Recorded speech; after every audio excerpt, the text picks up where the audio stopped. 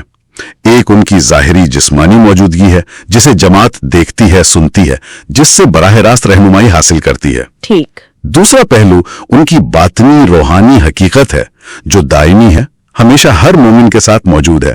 ایک ایسا نور جو کبھی جدا نہیں ہوتا، چاہے امام جسمانی طور پر نظروں سے اوجھل ہی کیوں نہ ہو. یعنی وہ ہمیشہ ساتھ ہیں. جی، جیسا کہ کہا جاتا ہے وہ شہرک سے بھی زیادہ قریب ہیں. ہر وقت دل کی آنکھ سے انہیں محسوس کیا جا سکتا ہے. اور آخر میں امام نے جماعت کی جانب سے پیش کیے گئے مہمانی کے تحفے کا شکریہ ادا کیا اور اسے محبت اور اتحاد کی نشانی کے طور پر ہمیشہ عزیز رکھنے کا فرمایا. باطنی طور پر یہ تحفہ صرف ایک مادی شے نہیں بلکہ یہ مومن اور امام کے درمیان قائم عہد وفا کی ایک علامتی مہر ہے. علامتی مہر. جی، اس کی اصل قدر اس کی قیمت میں نہیں بلکہ اس خلوص، محبت اور عقیدت میں پوشیدہ ہے جس کا یہ اظہار ہے. یہ ایک ایسی نظر ہے جسے امام قبول فرما کر اپنی امامت کے نور میں ہمیشہ کے لیے محفوظ کر لیتے ہیں. تو اگر ہم اس پورے فرمان پر مجموعی طور پر غور کریں جی تو یہ صرف ہدایات کا مجموعہ نہیں ہے، یہ ایک گہرے روحانی سفر کا نقشہ ہے. یہ علم کو محض دنیاوی کامیابی کا ذریعہ نہیں بتاتا، نہیں، بلکہ اسے نور یعنی روشنی قرار دیتا ہے. رہنمائی کا وہ جوہر جو امام زمان کے وسیلے سے متلاشیوں کے دلوں میں اترتا ہے. اپنے عقیدے کی تاریخ کا مطالعہ کرنا، یہ دراصل نور کے ان راستوں کو کھوجنا ہے جو ائمہ نے نسل در نسل روشن کیے ہیں. صحیح. اپنی شناخت کو مضبوط کرنا، یہ روح کے اس قدیم رشتے سے بیدار ہونا ہے جو عہد الست میں قائم ہوا تھا. صحیح. اور روشن خیالی کی جستجو کرنا، یہ تسلیم کرنا ہے کہ سیکھنے، غور و فکر اور تحقیق کا ہر قدم در حقیقت حق کے قریب قدم ہے. لہذا طریقت کی علمی روایت صرف نظریات کا ذخیرہ نہیں بلکہ یہ عقل کل یعنی الہی دانش کا وہ زندہ چشمہ ہے جو ہمیشہ نور امامت کے ذریعے جاری رہتا ہے. اسی طرح خدمت خلق، اخلاقیات پر عمل، تقصیریت کا احترام، یہ سب اسی نور کی عملی شکلیں ہیں. تو اسماعیلی مومن ہونا، جی، اسماعیلی مومن ہونا، پھر بے وقت عاشق بھی ہونا ہے اور متلاشی بھی. امام زمان کی بارگاہ میں سر تسلیم خم کرنا اور ساتھ ہی علم، خدمت اور اخلاق کے ذریعے اپنی روح کو بلند کرنا تاکہ ایمان یقین میں بدلے، شناخت پہچان یعنی معرفت میں ڈھلے. جب ہم تخت نشینی فرمان پر آج کی گفتگو کو سمیٹتے ہیں، آئیے یاد رکھیں یہ ایک فرمان سے بڑھ کر ہے. یہ ابدی عہد کی تجدید ہے، ہنگامہ خیزی کے دور میں رہنمائی کی کشتی ہے اور نور کا وہ راستہ ہے جو ہمیں پہچان، روشن خیالی اور حق سے قربت کی طرف لے جاتا ہے. بالکل. امام ہمیں علم کے متلاشی بننے، خدمت اور ہمدردی کے ساتھ جینے اور ان کی ابدی رہنمائی اور برکات کے تحت اپنی روح کی حقیقی شناخت کو پہچاننے کی دعوت دیتے ہیں. اگر اس پیغام نے آپ کے دل کو چھو لیا ہے تو براہ کرم ایسوٹیرک اسٹڈیز سرکل چینل کو سبسکرائب کرنا، لائک کرنا اور اس گفتگو کو اپنے خاندان اور دوستوں کے ساتھ شیئر کرنا نہ بھولیں. کبھی کبھی ایک بیدار روح پوری نسل کی روشنی کو جلا سکتی ہے. جب تک ہم دوبارہ ملیں، نور امامت آپ کی عقل کی رہنمائی کرے، آپ کے دل کو روشن کرے اور آپ کے ہر قدم کو بابرکت بنائے.